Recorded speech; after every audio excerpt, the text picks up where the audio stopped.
गोजोन्थों आंनि बड'लेण्ड नांगौ इउटुब चेनेलाव नोंथांमोन गासैखौ बरायना लाग्रोनाय थाबाय।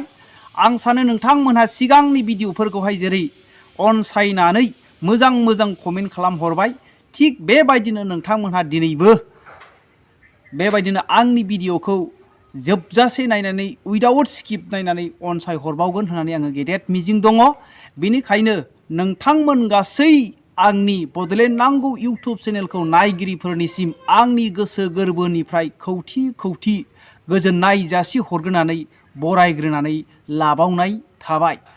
नोंथांमोनहा बुजिखाबाय जानो हागौ आङो दिनै लाबोनो सानदों जोंनि आसाम रायजोआवहाय बा जोंनि जेसेबांनाखि ट्राइबेल अट'नमास काउन्सिलफोर दङ, बे ओनसोलाव जेसेबांनाखि जोङो नेशनेल पलिटिकेल पार्टिखौहाय राज खालामनो जोङो जुदि बिसोरनो सुबिदा होबाय थायोब्ला, मौखाखौ होबाय थायोब्ला, चान्सखौ होबाय थायोब्ला जोङो जोंनि गासै मोननांगौ आलो गोजोन जे रायजो जानानै दङ बेनिफ्राय जोङो गोजानाव थानो गोनां जागोन। जोङो मेगनाव मोदै खुगायाव खुदै जोंखौहाय डाइरेक्टलि आखाइजों आथिजों फिजिकेलि जोंखौहाय नासयनो हायाब्लाबो डाइरेक्ट जोंनि ट्राइबेल मानसिफोरखौहाय नासयबोनायखौ जोङो नुगासिनो दङ। बेखौनो लानानै नोंथांमोननि गेजेरावहाय आङो दिनैहाय मोननैसो पइन्टखौ लानानै नोंथांमोनजोंहाय सावरायनो थाखाय आङो थामथिम जाबाय। आङो दिनैहाय नोंथांमोनहा थाम्बनेइलाव नायनानै बुजिखाबाय जानो हागौ, बेनाराव नायनानै बेनाराव होदों जोंनि बिटिसि ओनसोलाव बा ट्राइबेल ओनसोलावहाय जेसेबांनाखि नेशनेल पलिटिकेल हान्जा थागोन जोंहा गेदेरथार खहा दङ रायजो राजाफोर। बेखौनो लानानै दिनैहाय आङो माखासे उपमाफोर होनानै माखासे बिदिन्थिफोर होनानै दिनैहाय नोंथांमोनजोंहाय शेयार खालामनो सानबाय। नोंथांमोनहा जोबजासे नायलां जोङो माबायदि सांग्रांथि जानो गोनां।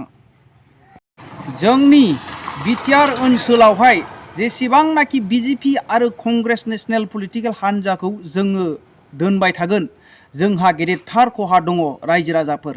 बिनिखायनो सोरबाफोर इउपिपिएल हान्जाखौ फोथायनाय गैयाब्ला बिपिएफजों जगदान हो, आरो सोरबाया बिपिएफखौ फसायाबा इउपिपिएलजोंहाय जगदान हो।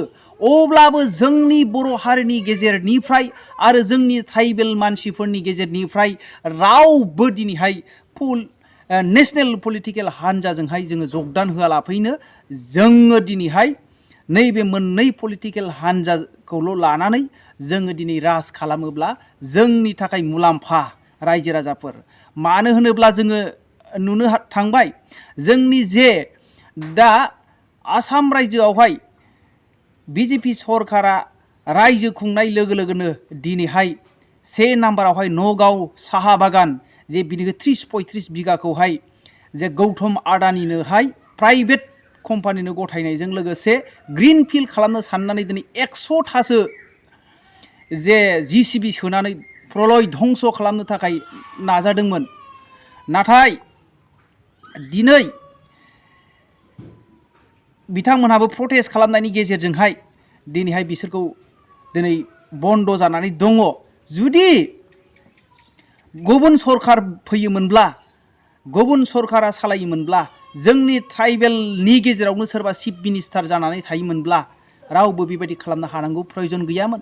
सर्बानन्द सन'वाला जेब्लानाखि जादोंमोन बे समावहाय दिनैहाय जेबो एफेक्सन खालामनो हानाय, जोंनि ट्राइबेल मानसिफोरखौहाय नासयनो हानाय बेबायदिया बारा जाबाखैमोन। आरो बै समावहाय जेब्लानाखि बिपिएफ हान्जाया जोंनि बिटिसियाव थानाय समावहाय सोरबा कंग्रेसा बिथांखौ सापर्ट होदोंमोनब्लाबो मोनसेबो जायगायावहाय बिथाङा दिनैहाय एमएलए इलेक्सनावनो होन आरो बबेबा बिटिसि इलेक्सनावनो बिथाङा स्ट्रंलि रावखौबो पारफरमेन्स लानो थाखाय बादायलायनो थाखाय खाबु होआखैमोन। बेनिखायनो रायजो राजाफोर जोङो मोननैल' पलिटिकेल हान्जाखौ जोङो सापर्ट खालामनांगौ होननानै आंनि व्यक्तिगत गोसोनिफ्राय नोंथांमोनखौ आङो खावलायहरो। आरो दिनै गुवाहाटी बरबारि बे ओनसोलावहाय सोर मानसिखौ दिनै होस्रांदों? बे बरबारियाव जोंनि बर' मानसिफोरखौनो टारगेट खालामनानै होस्रांनाय जादों। गुबुन एसे एनै दङ, अब्लाबो बर' मैखोम दिनै 50% बर'आनो दिनै गुवाहाटी बरबारियावबो दिनैहाय 91 जे फेमिलि दङ बिनि गेजेराव 40 जे बर' जे जायगायावहाय मैखोम दङ बे जायगाखौसो टारगेट खालामनानैहाय दिनै धंस खालामदों दिनै आसाम सरकारा रायजो राजाफोर। आरो बाटारमारि ओनसोलनिखौ जोङो नै दाख्लिसो जानाय बेखौ जोङो मिथिनो मोनो बर' जायगाखौसो दिनैहाय जोंनि माखासे दैदेनगिरिफ्रा दिनै गोबां खैसार खालामजानायनि गेजेरजोंहाय दिनै जोंनि बर' जायगाखौनो दिनैहाय खबजा खालामनानै लानो नागिरनाय, बर'खौ आलाय सिलाय खालामनो नागिरनाय, टारगेटखौ ट्राइबेल मानसिफोरखौ आलाय सिलाय खालामनो नागिरनाय बेखौ जोङो नुनो मोन्दों रायजो राजाफोर। आरो नलपारायाव सोर दङमोन? नलपारायावबो गासैबो बर'फ्रानो दङमोन।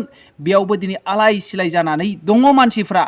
दिनैहाय इउनाइटेड ट्राइबेल अर्गानाइजेसन बिथांमोना थिं बान मोनफा मोनफा होनायजों लोगोसे बिथांमोननो माखासे अनसुंथाइ होनायजोंहाय बेबायदिनो खुनुरुखुम बे अखा बांखायावहाय बिथांमोनहा दिनै एसे आश्रय होनाय जाबाय। नाथाय दिनैहाय जोंनि बिटिआर सरकारा दिनैहाय पेरालाइज बायदि थाबायनो हायै, आखाइ दैखांनो हायै, जेबो मावनो हायै बेबायदि जानानै दङ। मानि थाखाय? नेशनेल पलिटिकेल पार्टिखौ दिनै चान्स होनायनि जाहोनावहाय बेबायदि जानो गोनां जादों रायजो राजाफोर।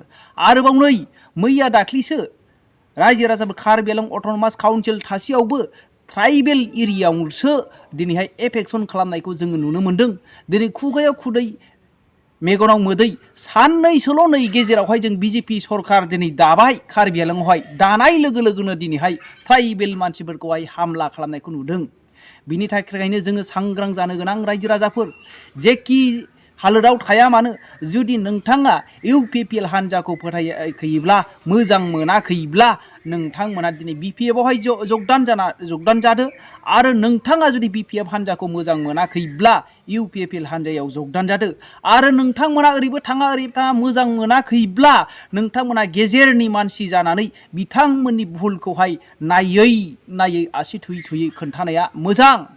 बेबायदिनो ससियेल मिडियायाव फैनानै आरो गोबांथार बेबायदिनो सेमिनारफोर खुंनानै बेबायदिनो मोजां मानसिफोरखौहाय एनकारेजमेन्ट होनायजों लोगोसे जोंनि बर' हारिखौ जोङो सांग्रांथि लाबोनायाव जोङो बयबो आखाइ होनांगौ रायजो राजाफोर।